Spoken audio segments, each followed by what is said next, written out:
પ્રકરણ 16 મૌન એ જ વીરતા.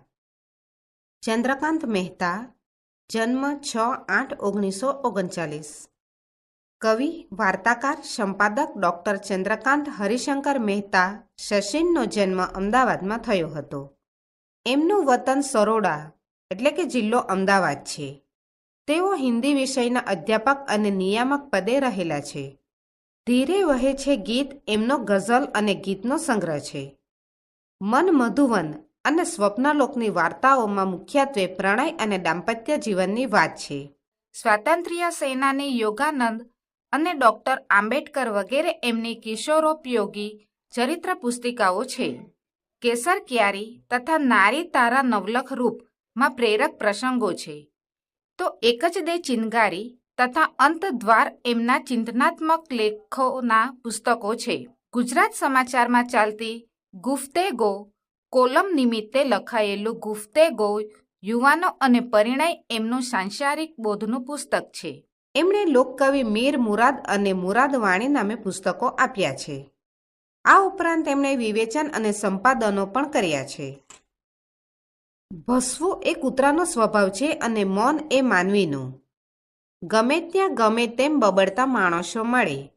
ભસતા કૂતરાએ મૌન ધારણ કરીને પડોશીને વિચારતા અને તેઓ ઈચ્છે તો મૌન રહેતા કરી દીધા છે.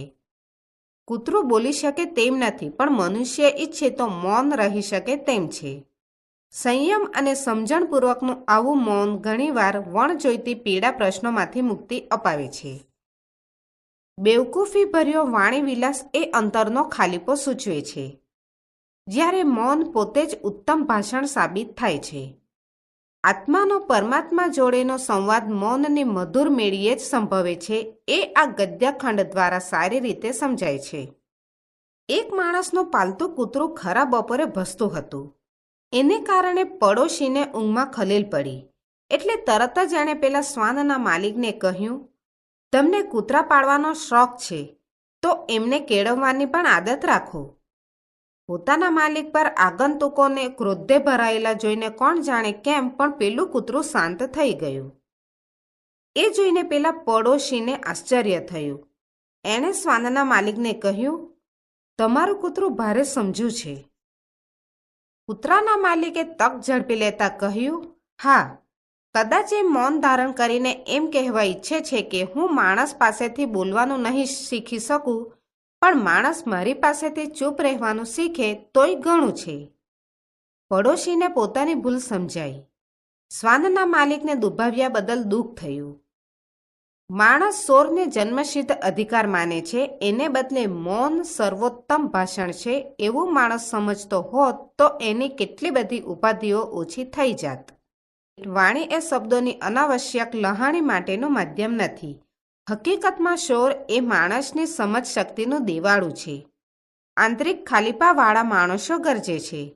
આંતરિક સમૃદ્ધિવાળા લોકો મૌનનો મહિમા સમજીને મલકે છે. બકબક કરવાની વૃત્તિ એ માણસના મનમાં ઘૂઘવાતા અશાંતિના મહાસાગરને ચાળી ખાય છે. સંયમી માણસો શબ્દની શક્તિ પીછાણતા હોય છે, એટલે જ એમને એ વાતની ખબર હોય છે કે મૌનના વૃક્ષ પર જ શાંતિના ફળ બેસતા હોય છે.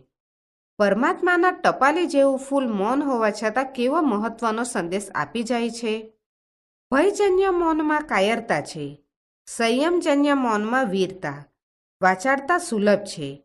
મૌન માટે સાધના કરવી પડે છે. લોકપ્રિયતા માણસના નસીબમાં શોર બકોર લખે છે અને આત્મા મૈત્રી પ્રદાન કરે છે મૌનની મહાશક્તિ.